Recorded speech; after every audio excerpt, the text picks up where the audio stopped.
BRS party కార్యాలయంలో తెలంగాణ రాష్ట్ర ఆవిర్భావ దినోత్సవ సంబరాలు. నేడు నల్గొండ పట్టణంలోని వీటి కాలనీలో గల బీఆర్ఎస్ పార్టీ కార్యాలయంలో తెలంగాణ రాష్ట్ర ఆవిర్భావ దినోత్సవం 3వ రోజు సంబరాలను ఘనంగా నిర్వహించారు.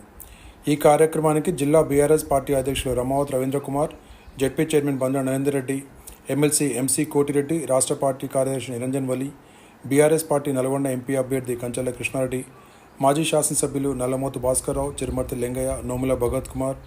కంచెర్ల భూపాల్రెడ్డి, తిప్పన విజయసింహారెడ్డి, రాష్ట్ర కార్పొరేషన్ మాజీ చైర్మన్ రామచంద్ర నాయక్, జిల్లా గ్రంథాలయ సంస్థ మాజీ అధ్యక్షులు రేగట్టి మల్లికార్జున రెడ్డితో కలిసి జాతీయ జెండాను, అనంతరం బీఆర్ఎస్ పార్టీ జెండాను ఎగరవేసి జయ జయ హే తెలంగాణ గీతాలాపన చేశారు.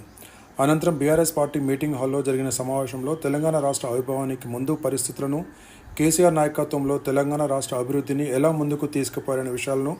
ఎల్ఈడీ స్క్రీన్పై ప్రదర్శించారు. ఈ కార్యక్రమంలో municipal floor leader Abhimanyu Srinivas, Nalgonda మాజీ మున్సిపల్ చైర్మన్ మందడి సైదిరెడ్డి, బక్క పిచ్చయ్య, సింగం రామ్మోహన్, జమాల్ ఖాద్రి, సింగిల్ విండో చైర్మన్లు వంగాల్ సహదేవరెడ్డి, దోటి శ్రీనివాస్, పట్న పార్టీ అధ్యక్షులు భువనగిరి దేవేందర్, నల్గొండ కనగల్ మండల పార్టీ అధ్యక్షులు తేప వెంకటరెడ్డి, ఐతగోని యాదయ్య, లొడంగి గోవర్ధన్, సయ్యద్ జాఫర్, కందుల లక్ష్మయ్య, వీరాచారి, పేర్ల అశోక్, సూర మహేష్, పెరిక యాదయ్య, గంజి రాజేందర్, వీరమల్ల భాస్కర్, యాట జయప్రదారెడ్డి, కంచెల విజయారెడ్డి, కుప్పోలు వేమలమ్మ, కొండ్ర స్వరూప, మర్రి రేణుక తదితరులు పాల్గొన్నారు.